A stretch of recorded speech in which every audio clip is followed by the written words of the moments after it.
name is Jenna, and I will be presenting our findings on the research that we conducted. Our group did research on the availability of tobacco products to college students and the proximity of tobacco shops to the Fresno State campus. We found that 15% of adults use tobacco products, and since the new legal age is 21 years old, they are primary targets for tobacco companies. 21-year-olds are hot commodities for tobacco companies because they are able to snag them at a younger age, and they will continue to keep buying their products. However, there are many shops that are willing to sell tobacco products to underage kids.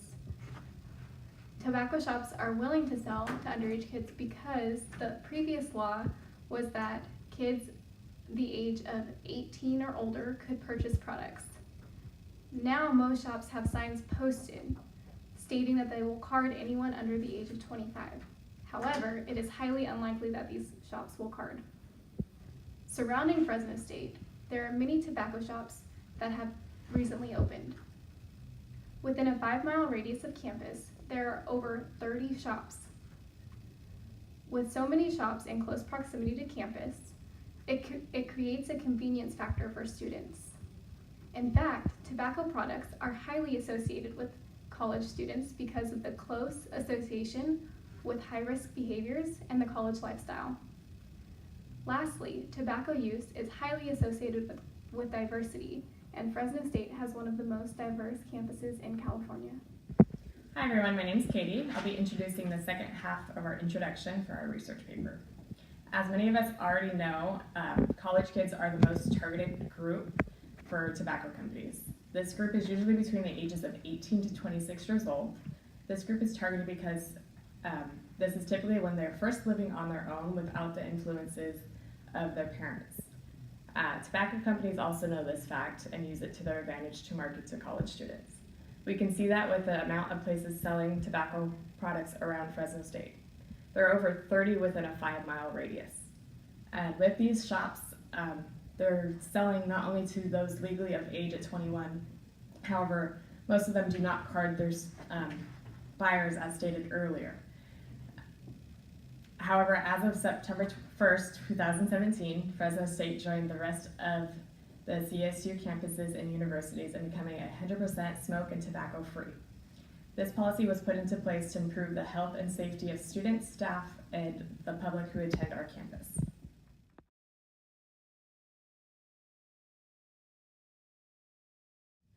Hi, my name is Lara. I will be talking about the CHIS data.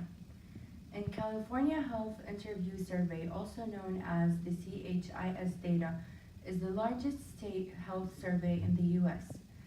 The CHIS data shows the number of cigarettes smoked per day from ages 18 to 26 in Fresno County who hold current smoking status. The data showed that current smokers from the year of 2013 to the year of 2016 smoked more than 1 cigarette or less per day. In the year of 2013 to the year of 2016 showed that current smokers smoked 2 to 5 cigarettes per day, and in the year of 2013 to the year of 2014 showed that current smokers smoked 6 to 10 cigarettes per day. As a result, the research shows that current smokers in the ages 18 to 26 smoke 2 to 10 cigarettes per day in Fresno County in the year of 2013 to the year of 2016. This is important to our data because the policy enforced is applicable to the community in and surrounding Fresno State campus.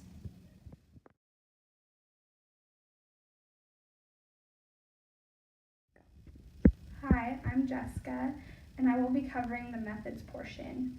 Before each of the 3 days that we collected our data, we were provided gloves, garbage bags, and a form to track our data. We then went to the football stadium, and people from our group wore gloves to pick up the litter. One person collected the litter in a trash bag, and one recorded what we collected and where it was collected. The first day of this study was on August 31st, 2017, and it was sunny and hot. Both groups collected the litter items at Bulldog Stadium in the blue lot outside the Strength and Conditioning Center, by the football offices, and by the concession stands. In total, we collected 29 cigarettes, 2 tobacco-related litter products. There was no smoking observed at the location. There were 5 no smoking signs observed at the location, and neither group noticed any ashtrays. The second day of the study was on September 7th, 2017, and it was sunny and hot. In total, both groups collected 61 cigarettes, no tobacco-related litter items. No smoking was observed at the location. 1 no smoking sign was observed, and 4 ashtrays were observed. The final day of the study was on November 30th, 2017, and it was sunny and cool.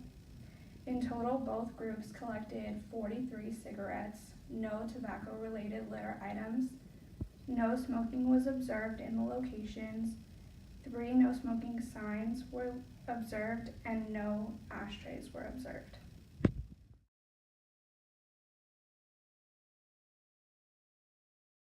My name is Alexis Celio. I will be bringing to your attention the observational study that was concluded on 3 different occurrences. We can consider this a continuous study. First dates, or the 3 dates, were August, September, and November. The 2 locations were the stadium and the South Gate. For the stadium's results in August, 24% of the cigarette butts were around the stadium and inside of the stadium. The South Gate and the conditioning building consisted of 76% of the cigarette litter. In the second occurrence in September, it was a 50-50 match with 31 cigarette butts in and around the stadium and 31 South Gate and near the conditioning building. The third location was the November 30th, South Gate and stadium, almost evenly matched at 49% in and around the stadium to 51% outside of the South Gate and conditioning building. Both groups equipped with the materials mentioned before and previously went out to these days. The 3 days were in August. It was 90 degrees, slightly over, moderate for September, and cool for November. Bring these to attention for consideration because it seems that as the weather changed, it was a factor that was introduced and actually manipulated the amount of smoking that actually went on throughout the 3 occurrences. What we did notice was that 2 out of 3 times the stadium was actually not the hot point for cigarette litter. It was actually outside perimeter. I bring the outside perimeter to attention because only the inside of the perimeter contained 3 of the signs that enforce the policy.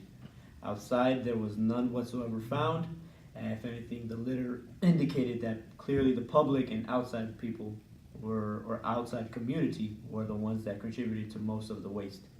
In addition to the number of shops near campus, being that the age has now changed to 21, and being that that's the demographic in the campus community, it is only safe to say that it is adding more fuel to the flame. Our research opinion is to further evaluate the study and to apply stricter rules, if not anything that would affect the public in general, not just the inside community. Hi, I'm Talia, and I'll be wrapping this video up. So after a pre and post litter evaluation, there was an increase in the amount of tobacco litter found in and around Fresno State Stadium. Due to the newness of Fresno State's smoke-free policy, significant changes in the amount of litter was not expected. However, there is only 4.3% of smokers on our campus, and because the university is a public domain, there is a significant chance that outside traffic is the major tobacco litter contributor. Due to the lack of signs observed, there should be an increase of tobacco-free signage and literature. The increased visibility will ensure that those who are smoking have a higher chance of policy awareness. The signs should be placed at eye level with an appropriate amount of language variations. These signs should also be posted in and around places that are known hangouts as well as secluded or obscure areas. Fresno State should also utilize word of mouth by making announcements at all Fresno State events and going over the policy during campus tours. With the encroaching tobacco retailers crowding in, it is important for Fresno State visitors to see and hear that there is no association between the school and its surroundings. As this policy ages, more significant results will come to light. Until then, Fresno State should begin to advertise their policy more aggressively to ensure that their smoke-free message is heard loud and clear.